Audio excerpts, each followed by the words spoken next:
মানুষের ক্ষতি করে কি করে?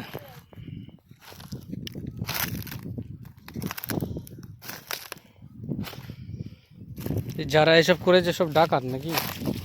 ডাকাতের দল, ঘোষ ডাকাত, জেল খাটা ডাকাত নাকি? ওরাই তো পারবে, নাহলে এই ধরন্ত গাছ কেউ কাটতে পারে?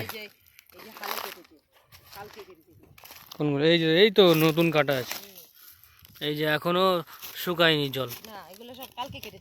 এই যে সব জল আবার এইগুলো বড় হবে, সব কাটবে।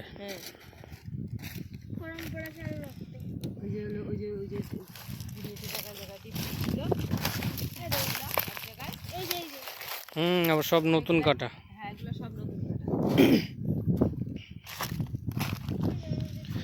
জমি আবার পুড়িয়েছে।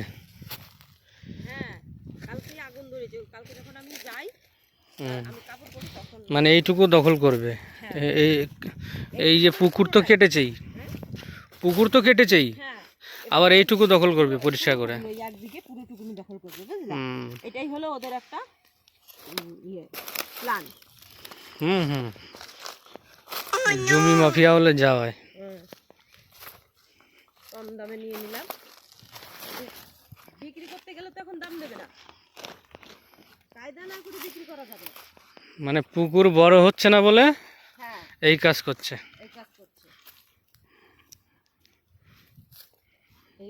এটা কি মানা যায়? এটা এই কয়েকদিন আগে ওই এই যে 2-1 দিনের মধ্যে এই যে পুকুর কেটেছে, এই পিলার দিয়েছি কে? ওই পুকুরে লাগাই। এই পুকুরের এই পিলার আরো এইখানে আসবে, এখানে আসবে।